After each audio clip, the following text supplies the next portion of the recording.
गुरु किसी शब्द का नाम नहीं है, गुरु किसी देह का नाम नहीं है। गुरु एक पद है, गुरु एक गरिमा है, गुरु एक कर्तव्य है, गुरु एक शक्ति का नाम है, गुरु एक ऊर्जा है जो प्रत्येक व्यक्ति के पास होना ही चाहिए।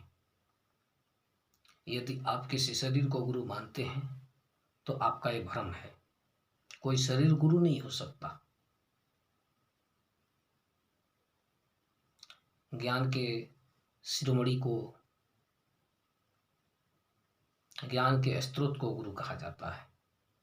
इसीलिए कभी भी किसी शरीर को, किसी देह को गुरु नहीं मानना चाहिए। गुरु ज्ञान का ही शिरोमणि है, ज्ञान का खान है। जहाँ कहीं से ज्ञान अर्जित हो सके, शुद्ध ज्ञान, पवित्र ज्ञान जो आपके जीवन में एक रोशनी पैदा कर सके, एक चिंगारी पैदा कर सके, उस चिंगारी से आप लाभ ले सकें, एक आपके अंदर विस्फोट तैयार हो सके, आपके अंदर एक ज्वाला तैयार हो सके और इसके फलस्वरूप, इसके कारण स्वरूप आप अपने जीवन में एक आनंद की अनुभूति को प्राप्त कर सकें।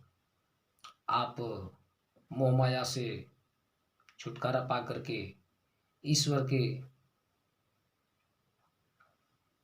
रास्ते पे चल सकें, परम गति के रास्ते पे चल सके, आनंदमय बन सकें, आप अपने जीवन में वह सब कुछ प्राप्त कर सकें जिसको पूर्णता कहा गया है।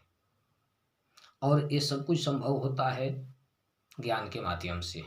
और वह ज्ञान कहाँ से प्रकाशित होता है? केवल गुरु के माध्यम से। यदि इस संसार में गुरु नहीं हो तो ज्ञान कहाँ से होगा? इसीलिए जीवन में गुरु की जरूरी ही नहीं बल्कि अत्यंत जरूरी है।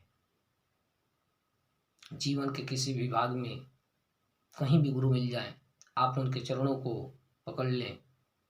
गुरु के चरणों में सारे तीर्थ धाम होते हैं। गुरु के हृदय में सभी देवी देवताओं का वास होता है।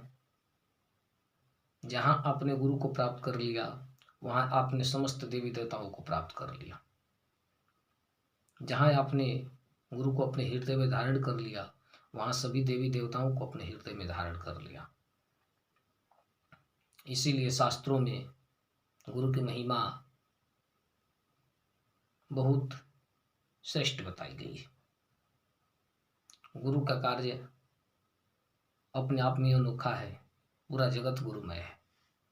इसीलिए गुरु को अपने हृदय में धारण अवश्य करना चाहिए।